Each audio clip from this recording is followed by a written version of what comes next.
Hello, my name is Peter Joseph, and welcome to an introduction to a resource-based economy. The goal of the following brief presentation is to outline the basic train of thought that arrives at this new economic model, which is based not on the movement of money, but rather the intelligent management of the Earth's resources, drawing inference from the physical world as to the most efficient, strategic, and sustainable method for meeting the needs of the human population. In the world today, societal decisions are essentially the responsibility of individuals or groups within the arena of politics or business.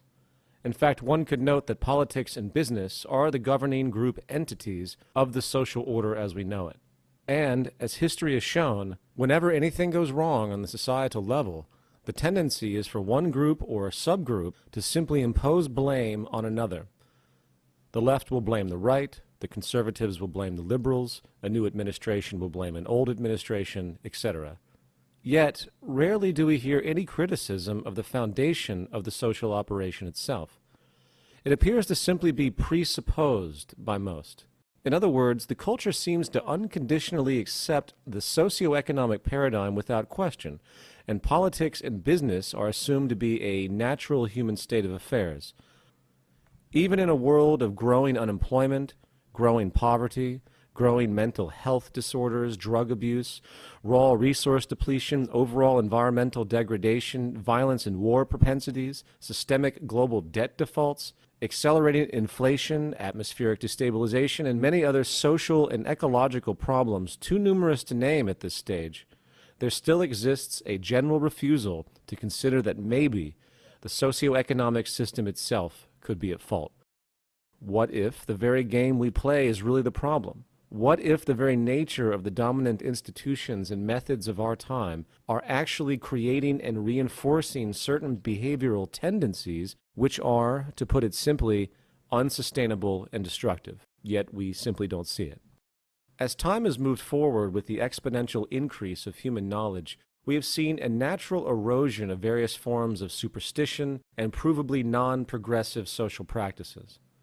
We are slowly inching into a true age of reason, if you will, which recognizes that there are indeed proven governing natural laws with direct physical reference, and that this method of thought, which we can term scientific, allows us to extrapolate viable approaches to our conduct which almost virtually guarantee a tangible return, if, of course, properly assessed.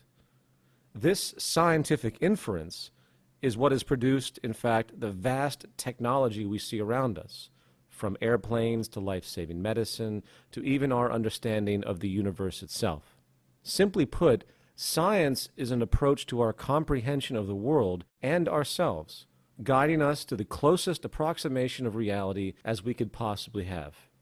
And of course, while we all see the obvious fruits of this method of thought and its vast applications, there is, however, still one area which stands virtually untouched by the scientific methodology: our social system. In this context, we appear to be stuck in time, using antiquated, traditionalized practices which show clear signs of deficiency. For instance, we give dictatorial powers to politicians and political parties under the guise of something we label democracy. Politicians who, on average, clearly have no education or training in the technical affairs of social organization. In a world where one child unnecessarily dies every 5 seconds from poverty and deprivation, many look to government institutions for a resolution, not really considering the scientific reality that feeding and caring for the people of the world is not a political issue. It is a technical one, resolvable by simple resource management and allocation and the intelligent and strategic application of technology. Likewise, we have these things we call corporations or businesses, which are able to arbitrarily claim property of the finite natural resources of this planet, resources we all need. They utilize those resources for the betterment of an isolated group through a self-interest-based system we call free market exchange. In fact, when it comes down to it, the message of this system is quite clear. Either you submit to this game of differential advantage and self-interest, or you simply do not deserve the right to live. You must earn your right to life on this planet, if you will, which, to a thinking mind, is clearly a pseudo-totalitarian construct to perpetuate one group or class over another.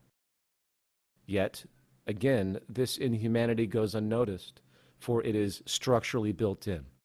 We are born into this system, and we are groomed to think it is a natural fact, an empirical way of life.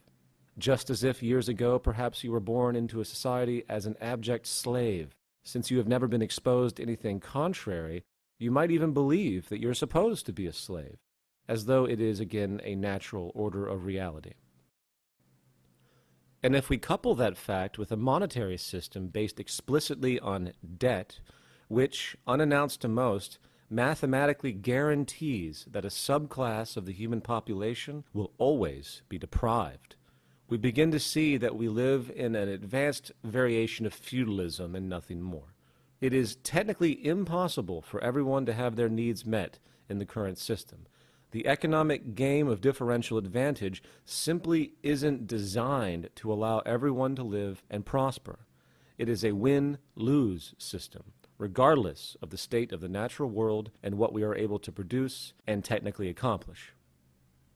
Put succinctly, our economic system is completely decoupled from natural processes of the physical world, a characteristic which can only lead to further problems if a radical shift away from these outdated assumptions is not commenced.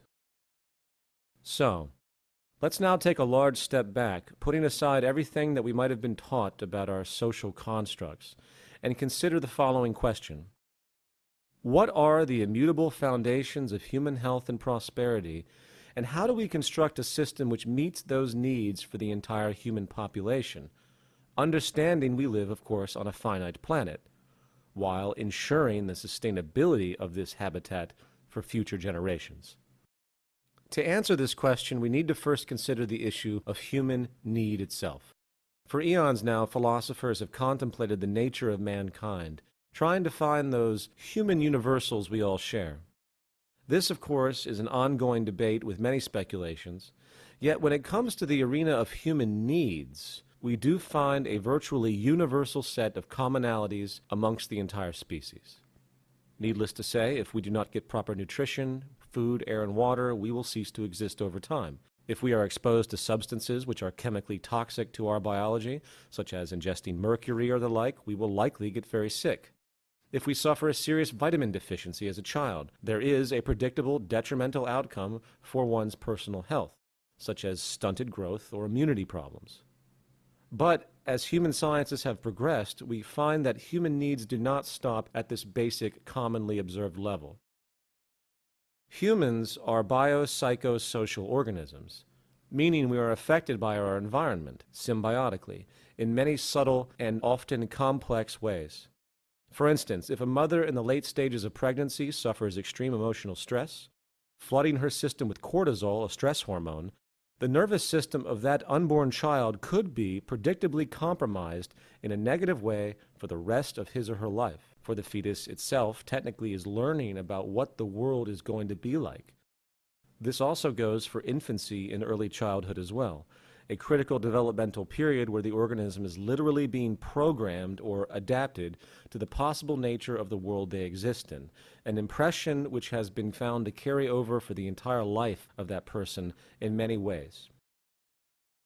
And if that critical period is met with negative stress, suffering, and pain, that child's development could possibly evolve into predictable tendencies of behavior, including propensities for addictions and violence in later life. The point here, with respect to human need, is that the physical, mental, and emotional health of a person can no longer be considered an isolated or temporal affair. We are social and environmentally connected in a very real and multifaceted way, and if our intent as a society is to produce psychologically and physically balanced human beings, the whole of society must be designed to meet those needs, not to mention adapt as our understanding